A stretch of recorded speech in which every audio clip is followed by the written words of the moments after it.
சென்னை சங்கமம் இனிதே ஆரம்பமானது. 20-25 சென்னையில்.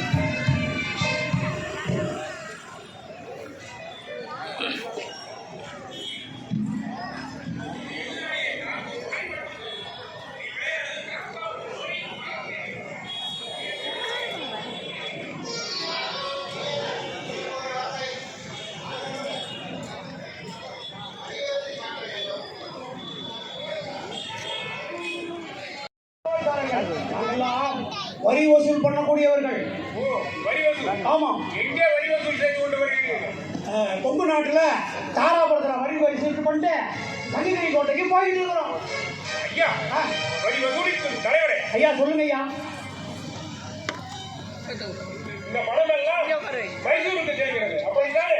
ஆமா, இந்த பணமெல்லாம் மைசூர் மகாராஜா கஜானாவுக்கு போகணும். இல்லை, இது கொங்கு நாட்டு உழவர்களின் உழைப்பு. அது அவர் உரிய இடமா சேரும். மைசூர் மகாராஜா கஜானாவுக்கு கிடையாது, தெரியுமா?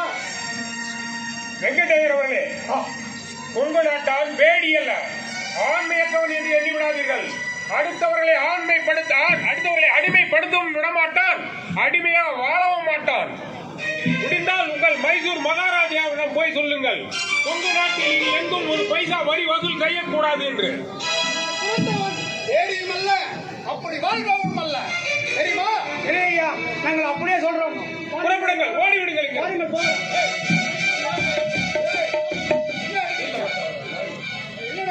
ஐயா, இதெல்லாம் வரி பணம். திவான் கேட்டா நாங்க என்னையா பதில் சொல்றது? இதெல்லாம் வரி பணமா? சரி, அப்படியே வைத்து விட்டு போய்விடுங்க. திவான் கேட்டா நாங்கள் என்ன பதில் சொல்வது? என்ன என்று பதில் சொல்லுங்கள். சிவன்மலைக்கும் சென்னிமலைக்கும் நடுவில் வந்து சின்ன மலை பிடித்துக் கொண்டார் என்று போய் சொல்லுங்கள்.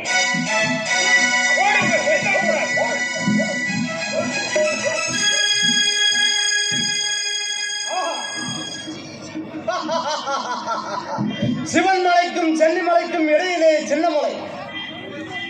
அற்புதமான பெயர் தீர்த்தகிரி. இனி நாங்கள் எல்லோரும் சின்னமலை என்று அழைப்போம். சின்னமலை, சின்னமலை, சின்னமலை. இந்த வரி பணத்தை எடுத்துக் கொண்டு வாருங்கள். முதல் படையெடுப்பிலே அவரை தவுடு குடியாக்கி துரத்தி விட்டார். இரண்டாவது முறையாக வந்த ஹெல்லி என்பவர் தீரன் சின்னமலை வழங்கி வந்த அறவழி அம்மன் தலையை துண்டாடினார். அதை கேள்வியுள்ள தீரன் சின்னமலை துடித்து போய் அவர் தலையை கொண்டு வந்து என் அறவழி அம்மன் காணியில் வைத்த பின்புதான் நடக்குவேன் என்று கூறி இரண்டாவது முறையாக வந்த படையில் அண்ணம் தெரியா குறைந்து சென்று படை இறுதியில் இருந்த அந்த படை தலைவர் தலையை துண்டாடி கொண்டு வந்து தான் அனுப்பி வந்த அறவழி அம்மன் காலனியில் வைத்து பிறகு அந்த அம்மன் தலையை பொருத்தி அழகு காட்டுவதற்கு மட்டுமல்லாமல் அந்த வெள்ளையரின்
இங்கே நடக்கக்கூடிய 6 கலை நிகழ்ச்சிகளையும் கண்டுகளிக்குமாறு அன்போடு கேட்டுக்கொண்டு நன்றி பெறுகிறோம். நன்றி, வணக்கம்.